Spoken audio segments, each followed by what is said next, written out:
If you're watching this, please stay away. This is a warning. These woods are full of danger, and if you enter them, do not go alone. You need at least 2 people, or preferably more.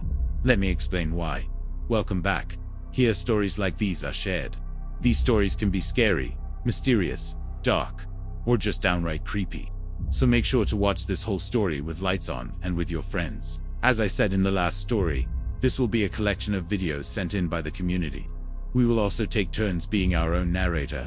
I hope this is okay, because I am so excited to see what you guys send in.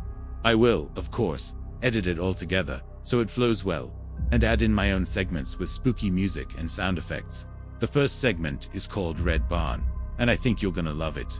It was late November, just past midnight, and we were driving home from a Halloween party. It was just me, my boyfriend, and my friend. We were drinking the entire drive home, and we didn't really know the roads in this part of Pennsylvania very well, so we ended up turning down this long dirt road, thinking it would lead us to a main road. It was extremely foggy, pitch black. We couldn't see anything, and honestly, we were getting pretty scared. My boyfriend turned to me and jokingly said, "What if we end up on another planet?" And that's when we saw the light. We must have driven for miles and miles down this dirt road until we finally reached the end, where it met with the main road. We all sighed in relief. Finally, we could go home. But when we turned our car around, we noticed that the light was coming from a red barn, and it wasn't there before, so we kept driving toward it. I guess we were curious. All of a sudden, the music stopped.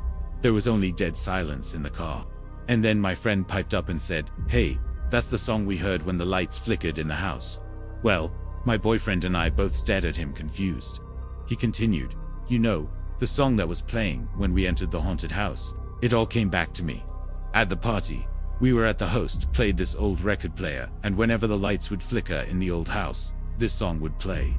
And the song was called Satan's Dance. It was in 4/4 time signature. It was slow and eerie. But the most unsettling part was that the song seemed to be playing right then and there. My friend turned to me and asked, "Do you hear that?" I responded, "Yeah, I think I do." My boyfriend stepped on the gas. We drove faster and faster toward the barn.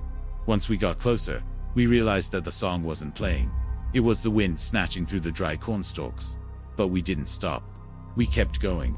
When we got close enough, we could see 3 horses in the barn. But they weren't any normal horses. They were tall and skinny, and their ribs were showing. Their heads were also really weird shaped, and their eyes were completely black. And then we saw them. It was the winnowing machine. The old rusty thing was spinning, scooping the corn into the truck bed. But there was no one driving it. There was no one there at all. All we heard was the wind blowing through the dried corn stalks. My friend was tapping his foot to the rhythm of the wind. Then he looked at us and said, "I get it now." I asked, "What do you mean?" He said, "This isn't a barn, this is hell." And that's when we heard the laughter. All 3 of us screamed at the top of our lungs. That moment was the scariest moment of my life. My boyfriend swerved out of the way, turned the wheel, and hit the gas. I shut my eyes tight and covered my mouth. When I opened them again, I turned to my friend. He was gone.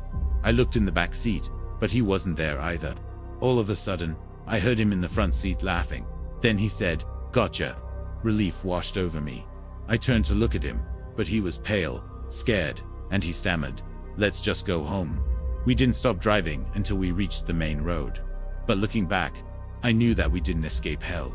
Hell followed us home. We never told anyone what happened that night, and we haven't been back to that road since. I never want to. Thank you so much for listening. I hope you enjoyed the first part of this series. If you did, please let me know by giving this video a thumbs up. Also, don't forget to subscribe and hit that notification bell. This way you won't miss any new stories. But I'll see you soon for part 2. Until then, happy haunting.